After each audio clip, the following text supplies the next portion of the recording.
Assalamualaikum warahmatullahi wabarakatuh. Perkenalkan, nama saya Dwi Ayu Pariwanda. Saya kelompok 1 angkatan 47 Latsar CPNS Provinsi Kalimantan Utara tahun 2021.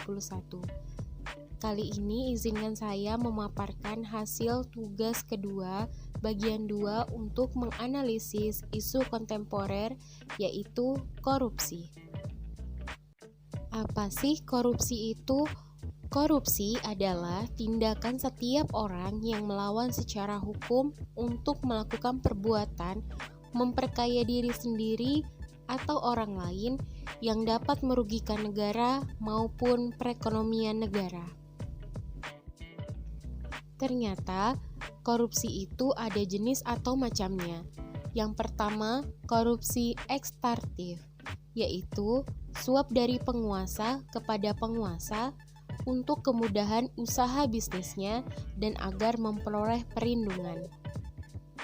Yang kedua, korupsi manipulatif, dilakukan pengusaha untuk mendapatkan kebijakan atau aturan atau keputusan agar dapat mendatangkan keuntungan ekonomi bagi dirinya. Yang ketiga, korupsi nepotisme dan kronisme, yaitu perlakuan istimewa yang dilakukan oleh penguasa kepada sanak saudaranya atau kerabatnya dalam rekrutmen atau pembagian aktivitas yang mendatangkan keuntungan secara sosial, ekonomi, maupun politik. Dan yang terakhir adalah korupsi subversif, yaitu pencurian kekayaan negara oleh para penguasa atau pengusaha yang merusak kehidupan ekonomi bangsa. Teori penyebab korupsi. Sebenarnya teori penyebab korupsi ini sangat banyak sekali, namun saya hanya mengambil 3 teori untuk saya bahas di sini. Yang pertama, teori CDMA, yaitu korupsi yang terjadi karena adanya satu sistem kekuasaan dan satu sistem monopoli yang tidak dibarengi oleh sikap akuntabilitas. Teori yang kedua adalah teori solidaritas sosial, yaitu tentang bahwa memandang watak manusia sebenarnya bersifat pasif dan dikendalikan oleh masyarakatnya. Jadi, tingkah laku manusia itu sebenarnya dipengaruhi oleh lingkungannya, baik buruknya juga termasuk dipengaruhi oleh bagaimana lingkungan di sekitarnya. Dan yang ketiga, teori motivasi pelaku, bahwa teori ini menjelaskan korupsi dibedakan menjadi 5. Meliputi yang pertama, korupsi karena kebutuhan. Kedua, korupsi karena adanya peluang. Yang ketiga, korupsi karena ingin memperkaya diri sendiri. Yang keempat, korupsi karena ingin menjatuhkan pemerintah. Dan yang kelima, korupsi karena ingin menguasai suatu negara. Korupsi dapat terjadi karena adanya niat yang ketemu dengan kesempatan yang akhirnya terjadi korupsi.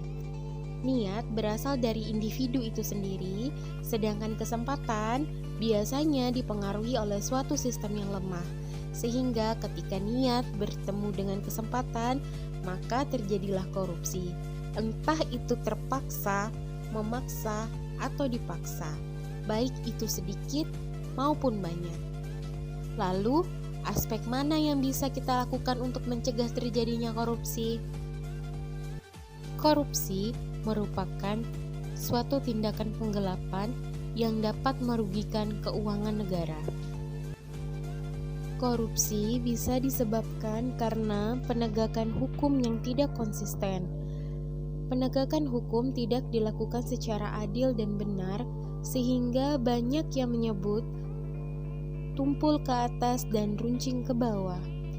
Selain itu, bisa saja terjadi karena penyalahgunaan kekuasaan atau kewenangan.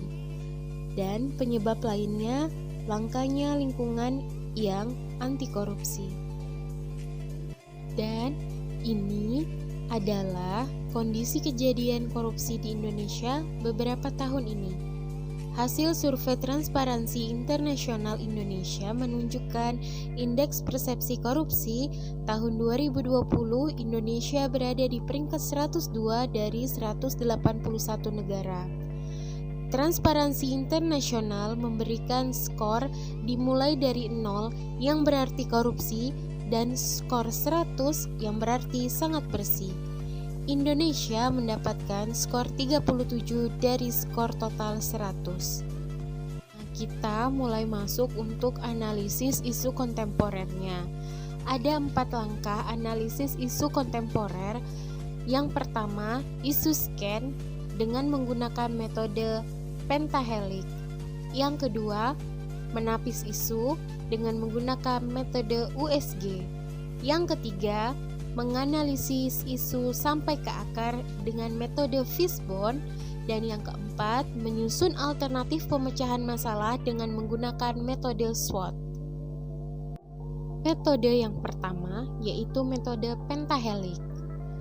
Metode ini mengelompokkan berbagai pihak dalam beberapa elemen, yaitu 1. Government atau pemerintah. Yang kedua, akademik atau dunia pendidikan. Yang ketiga, bisnis atau pengusaha. Yang keempat, community atau masyarakat. Dan yang kelima adalah media. Akan membahas analisis isu kontemporer yaitu korupsi dengan menggunakan metode pentahelix. Yang pertama adalah pemerintah.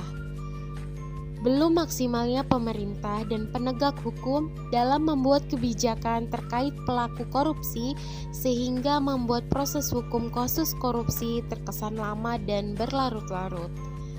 Yang kedua, masyarakat. Rendahnya tingkat pengetahuan serta kepedulian masyarakat terhadap upaya pemberantasan korupsi, bahkan tidak sedikit masyarakat sadar ikut mendukung praktik korupsi di kehidupan sehari-hari. Contohnya adalah dengan terlambat datang ke kantor, itu termasuk adalah korupsi waktu.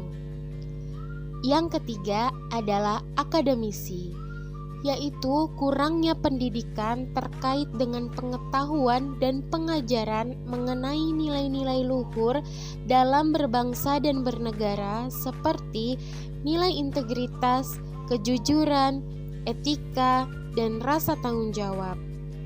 Yang keempat, pengusaha, yaitu kurangnya kesadaran untuk menciptakan bisnis yang bersih dari perilaku korupsi dari para pelaku usaha sehingga marak praktik korupsi di bidang perizinan usaha untuk memperlancar usahanya.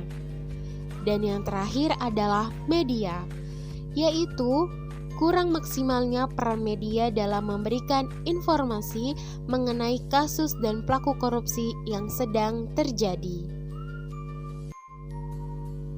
Metode yang kedua adalah metode USG. Kriteria USG dari mulai sangat USG dan tidak sangat USG. Apa sih maksudnya? U berasal dari kata urgensi, yaitu seberapa mendesak suatu isu harus dibahas dan dianalisis. S. Seriousness, yaitu seberapa serius sih suatu isu harus dibahas dikaitkan dengan akibat apa yang akan ditimbulkan. Dan yang ketiga, G. Growth, yaitu seberapa besar kemungkinan memburuknya isu tersebut jika tidak segera ditangani. Metode yang kedua adalah metode USG. Kriteria USG dari mulai sangat USG dan tidak sangat USG. Apa sih maksudnya? U berasal dari kata urgensi, yaitu seberapa mendesak suatu isu harus dibahas dan dianalisis. S. Seriousness, yaitu seberapa serius sih suatu isu harus dibahas dikaitkan dengan akibat apa yang akan ditimbulkan. Dan yang ketiga, G. Growth, yaitu seberapa besar kemungkinan memburuknya isu tersebut jika tidak segera ditangani. Metode selanjutnya untuk menganalisis isu kontemporer yaitu dengan menggunakan metode fishbone. Korupsi bisa berasal dari individu itu sendiri dikarenakan adanya sifat tamak, moral yang lemah, mudah tergoda, mempunyai sifat egois, dan gaya hidup yang konsumtif. Selanjutnya berasal dari lingkungan. kurangnya pemahaman anti korupsi, pendapatan yang tidak mencukupi kebutuhan, atau untuk meraih serta mempertahankan kekuasaan. Selanjutnya, dari organisasi, yaitu kurang memadainya sistem akuntabilitas, kurangnya transparansi, kurangnya pengawasan secara eksternal dan internal. Dan yang terakhir adalah kebijakan, yaitu lemahnya penegasan hukum anti korupsi. Metode yang terakhir yaitu menyusun alternatif pemecahan masalah dengan menggunakan metode SWOT. Yang pertama, S, strength atau kekuatan, yaitu tersedianya sumber daya manusia yang memiliki integritas tinggi dan mendukung banyaknya lembaga atau badan yang dibentuk untuk memerangi korupsi. Yang kedua, W atau weakness, yaitu kelemahan.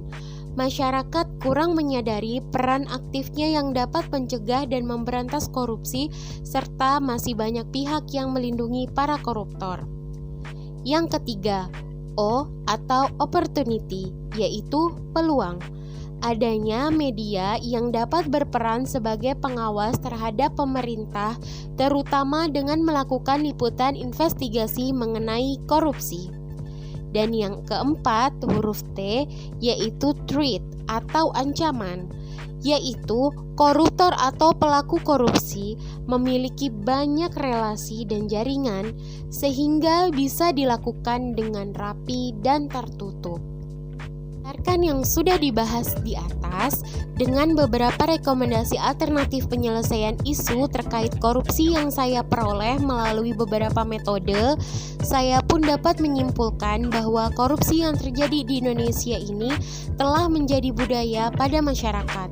Beberapa faktor penyebab diantaranya adalah ekonomi, sifat tamak atau serakah pada manusia itu sendiri yang membuat korupsi bisa terjadi. Lalu, bagaimanakah cara membuat korupsi ini hilang? Tentu tidak mudah. Kita perlu meningkatkan sumber daya manusia, meningkatkan sistem akuntabilitas. Akan tetapi, usaha tersebut tidak akan membuahkan hasil jika setiap individu tidak membekali dirinya dengan sikap integritas, yaitu yang paling utama adalah pemahaman akan spiritual atau agama. Mungkin itu aja yang bisa saya sampaikan mengenai analisis isu kontemporer, yaitu korupsi. Semoga dapat bermanfaat untuk kita semua dan menambah wawasan buat kita semua. Kurang lebihnya saya mohon maaf. Wassalamualaikum warahmatullahi wabarakatuh.